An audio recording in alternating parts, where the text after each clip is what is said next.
अस्सलाम वालेकुम नाजरीन, नांदे उर्दू न्यूज में आपका इस्तकबाल है। चलिए जानते हैं आज की खबर।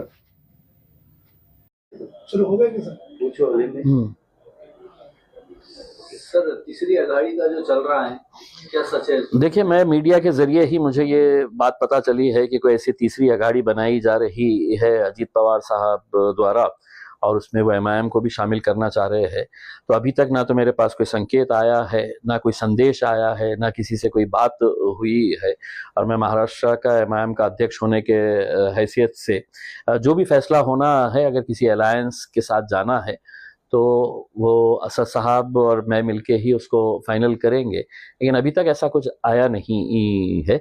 अगर आता है, कोई अच्छा प्रस्ताव आता है जिसके अंदर मुसलमानों को अच्छी नुमाइंदगी मिल सकती है, तो हम उसके बारे में पॉजिटिव तरीके से सोचेंगे। क्योंकि आज हमको एक बात समझ में आ गई है, लोकसभा के इलेक्शन के अंदर एक भी किसी भी मुसलमान को टिकट नहीं दिया गया। उसके बावजूद भी आज देश के अंदर हो या महाराष्ट्र के अंदर हो, मुसलमानों ने 2-2 घंटे तपती हुई धूप में खड़े रहकर वोट किसको दिया? तो सभी सो कॉल्ड सेक्युलर पार्टीज को दिया। चाहे वो उद्धव ठाकरे साहब की शिवसेना हो, शरद पवार साहब की राष्ट्रवादी हो, या कांग्रेस पार्टी को हो। और नतीजे में उन्हें तोहफा क्या मिला? तो विधान परिषद का जब मौका आया तो विधान परिषद के अंदर एक भी मुसलमान को वहां पर विधान परिषद के अंदर भेजा नहीं गया। 30 साल के बाद एक ऐसी सिचुएशन तैयार हो गई है कि मुस्लिम मुक्त विधान परिषद महाराष्ट्र के अंदर आज हमें देखने को मिल रही है। और इसकी कोई जिम्मेदारी अगर किसी के ऊपर जाती है तो वो राजनीतिक पार्टियों से ज्यादा उन तमाम लोगों के ऊपर जाती है, उन तमाम मौलानाओं के ऊपर जाती है जिन्होंने रोड के ऊपर खड़े रहकर ये कहा था कि नहीं, हमको इन्हें वोट देना है करके। तो आपने कभी ये सौदा नहीं किया है कि हम अगर आपको वोट देंगे तो आपने कम से कम हमारे 2 विधान परिषद के अंदर भेजना चाहिए, 1 लोकसभा के अंदर कम से कम जाना चाहिए। जो इकलौता एक था उसे भी हरा दिए, यही लोगों ने मिलकर हराए हैं। अब इसकी जिम्मेदारी कौन लेगा? लेकिन अब नया विधान सभा का वो आ रहा है इलेक्शन, अलायंस हो या ना हो, हम तो पूरे डट के अब मैदान में उतरने वाले हैं।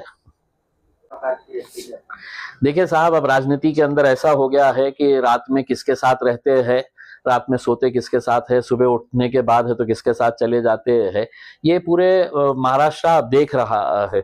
छगन भुजबल साहब किससे मिलना चाहिए, कहाँ जाना चाहिए, ये उनका जाती इख्तियार है करके, इसमें मैं क्या बोल सकता हूँ करके। लेकिन अब राजनीति बहुत घटिया लेवल के ऊपर आ चुकी है महाराष्ट्र के अंदर। सब अपना अपना जाती मफाद, जाती फायदा देखने के लिए कर रहे हैं। और इसमें सबसे बड़ा खामियाजा अगर किसी को भुगतना पड़ रहा है तो वो मुसलमानों को भुगतना पड़ रहा है।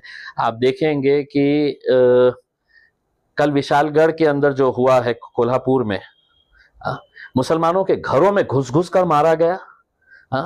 औरतों के गोद में छोटे छोटे बच्चे हैं, बिलक बिलक कर रो रहे हैं। उनके गाड़ियों को नुकसान पहुंचा गया, उनको तोड़फोड़ की गई है।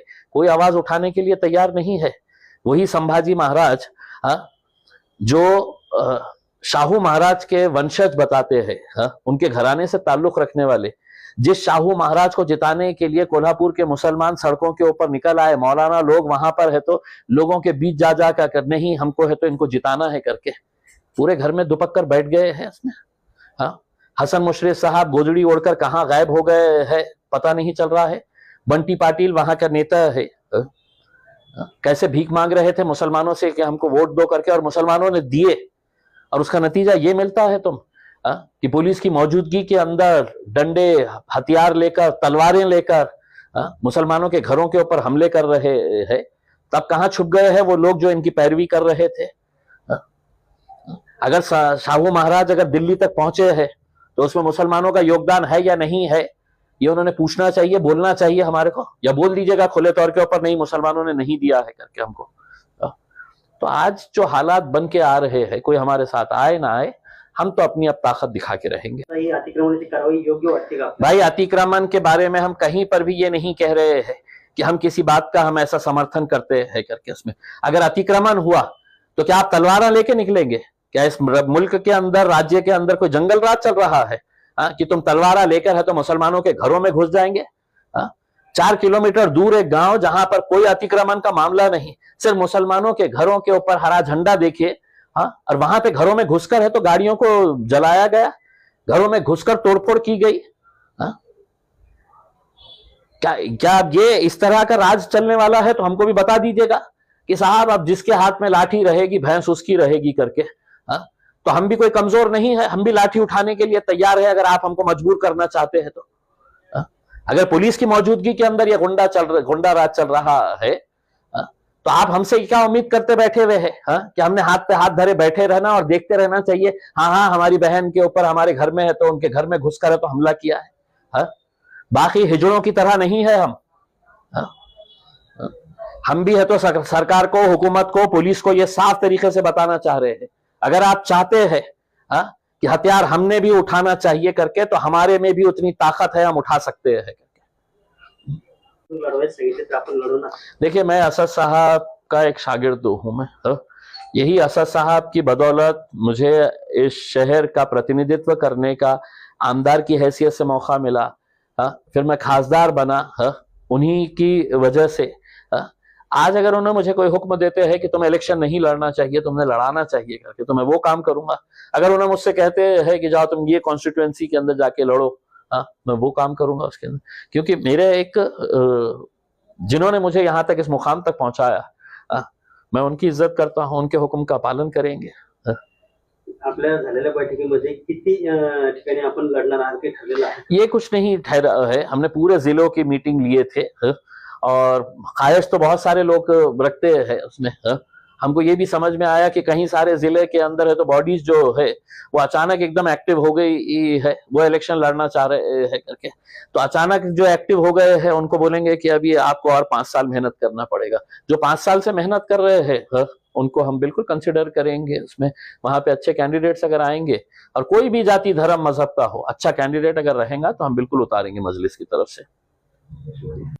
देखिए, मेरी तो ये है कि मैं खुद जाना वहां पर चाहता हूं, लेकिन अभी मैं ये देखना चाहता हूं कि जिन पार्टियों को इख्तिदार में लाने के लिए जिन मुसलमानों ने रास्ते के ऊपर खड़े रहे थे कि नहीं हमको उद्धव ठाकरे को जिताना है, तो उद्धव ठाकरे के मुंह से क्या निकलता है इन मुसलमानों के लिए? शरद पवार साहब के मुंह से क्या निकलता है? कांग्रेस के मुंह से क्या निकलता है? उनके नेता वहां पर जाते हैं या नहीं जाते हैं करके। और सबसे बड़ा, वो मौलाना लोग जो इनकी पैरवी कर रहे थे, वो मौलाना सड़क के ऊपर आएंगे या नहीं आएंगे?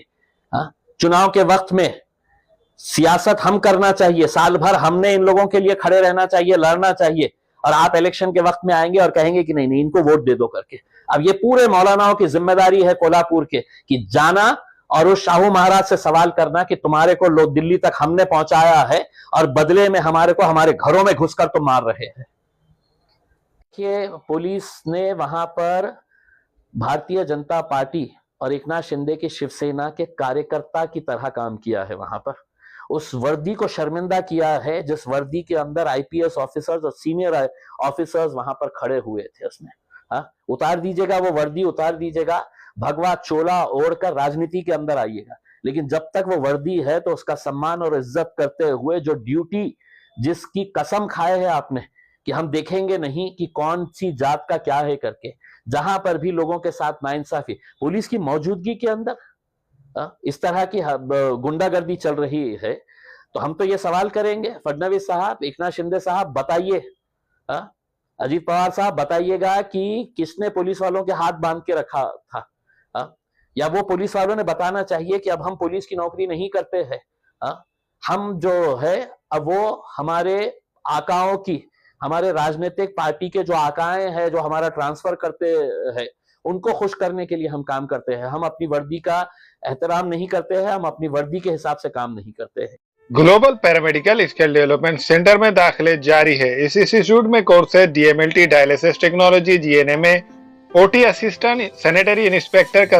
महाराष्ट्र पैरामेडिकल काउंसिल का रजिस्ट्रेशन की सहूलत 10 के बाद 2 साल डिप्लोमा करने पर बीएससी में दाखिला मिलेगा।